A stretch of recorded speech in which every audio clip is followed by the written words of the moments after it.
After a long and arduous drive, I arrived home in the morning, approached my porch to see what I could see, and behold, a package had arrived. I danced a happy dance, I punched some happy punches, and kicked some happy kicks, and then praised the sky. And, pay no attention to that knife, it was not in the box. And opened it to be greeted by the most glorious, oily smell of a brand new knife. I, with care and simultaneous haste, unwrapped the package to find a kukri.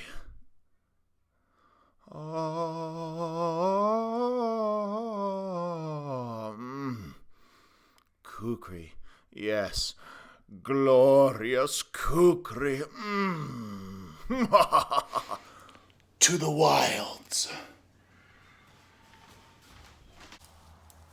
And then I went and cut down a tree, because that's what knives are for. There are no other tools that exist in the entire world to cut down trees except for large curved knives handmade in Nepal. See? Watch. Smash. Cut. Hack. Smash. Cut. And movie making magic. I did it! Now, I'm also a huge fan of making things with knives, and at the same time, I am a huge fan of disaster preparedness. So, watch me simulate both things here for you as I create a baton with the kukri, also known as a mallet bludgeoning device and tool to threaten small children with, as well as simulate an earthquake for all of you.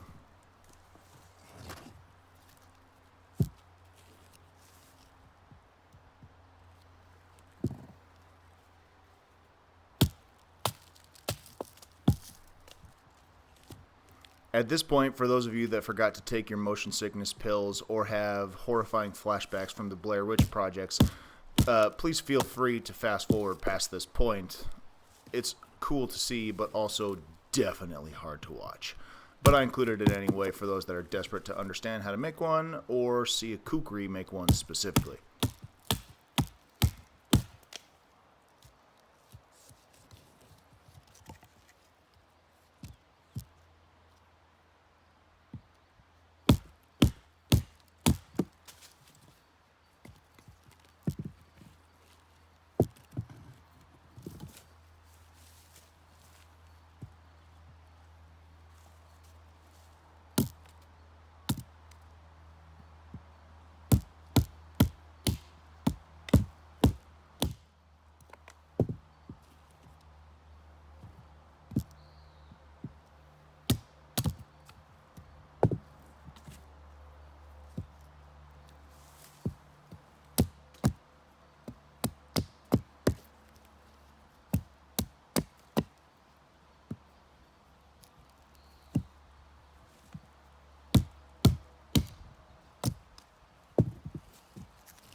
By this point, you have undoubtedly noticed you are sideways.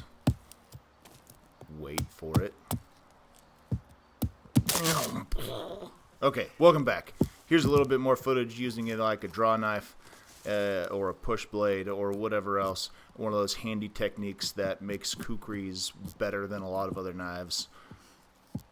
I'm not biased at all. Not one bit. But check it out.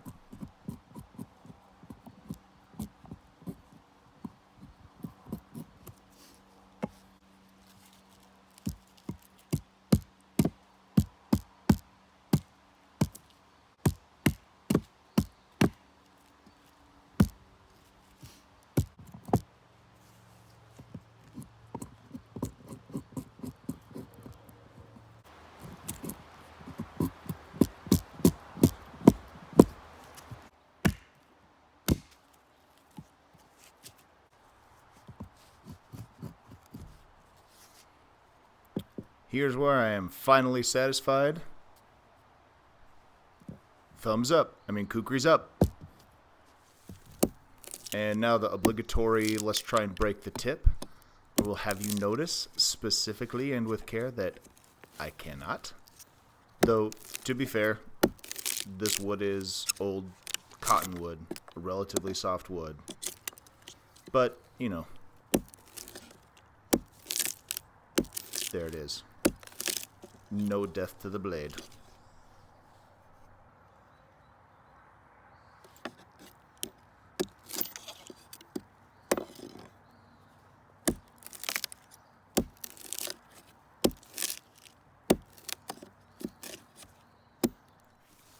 One of the more underrated abilities of the Kukri is brush clearing. Check it out.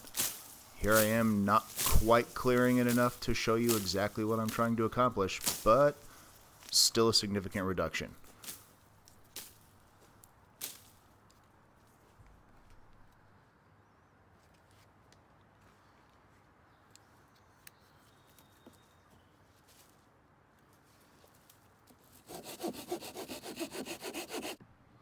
Now I shall use my baton to baton the Kukri to baton this log so that I can make a Swedish fire torch. Again, this log is pretty old and beat up and may not necessarily be the best example of how powerful the knife is, but I promise once in hand, this knife definitely exudes power. Kind of like a dictator. But a knife-tater, you know what I mean? Major knife-tater. At this point, I got tired of the sheath flopping around, so I finally tied that sucker off, making it feel properly perfect and comfortable to perfection. Dope. A light with alliteration, allegedly. Ow. Also, knots are hard. I can barely tie my shoes.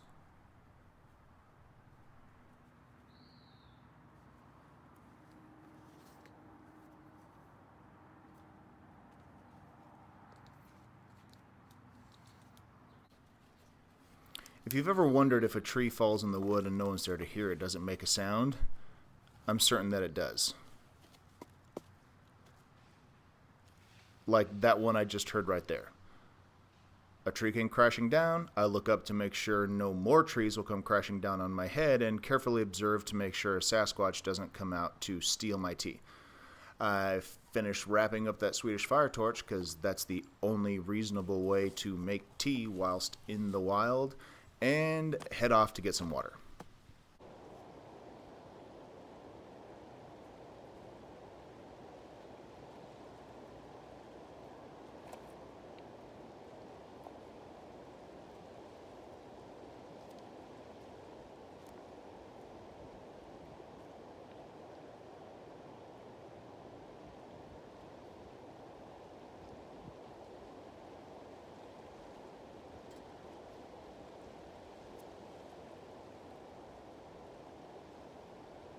Observe as I soak in and appreciate my surroundings.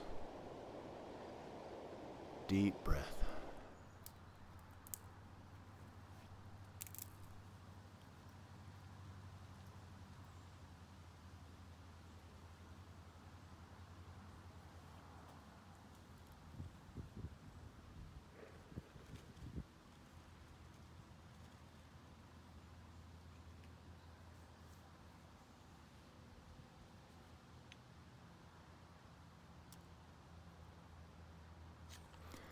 At this point, I really do want to take care to point out the fact that the spine of a handmade kukri is able to throw sparks. I have not encountered a single kukri from a kukri house in Nepal that was able to do that, except for this one right here, right now, in front of your faces. I'm a little flabbergasted. So it took a few tries and a lighter and some video editing, but the truth is, it actually worked in terms of throwing sparks, and the rest is a user error situation. And I got a flame going and got a Swedish fire torch up and running.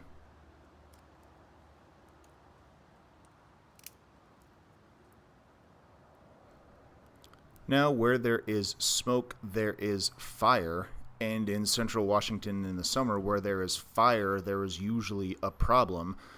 And this particular glorious fire, once caught by the wind, became a problem. So that T you saw became an upside down T, and the log you saw became a buried log, because I was not about to be responsible for crazy fire.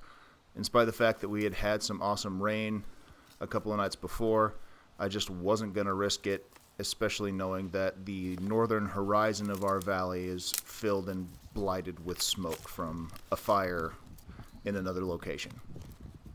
Safety first, people. Safety first. Use your heads. Smother that sucker. Here's where I hyperspeed a little bit through me trying to do some notches. A little Morris Cansey tri-stick business here. I think had I stropped this before taking it out, mind you, this is all factory edge stuff, and by factory I mean Kukri house edge, it would have been a little bit better along with some more practice. Also, on the vein of safety, note the knife is staying out of the blood triangle, aka the cut your nuts off zone, and I'm drilling down into the ground. And there you go. Check it out.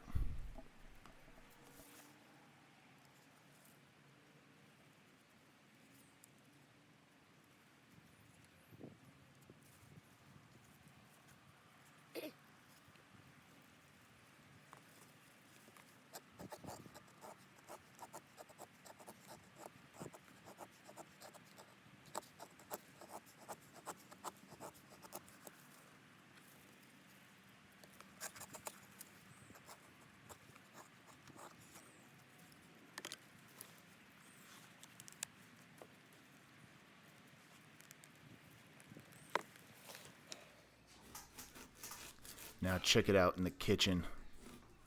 Look at those slices. They're thinner than a politician's promise. Thank God this Kukri is here. Now I can stop using kitchen knives like an idiot. As we conclude this section, part 1 of the review, please click that floating link. That'll take you to part 2, where I will do a bunch of talking. But I'm really good at it, I promise. And it's very informative. We'll see you there. Okay, bye.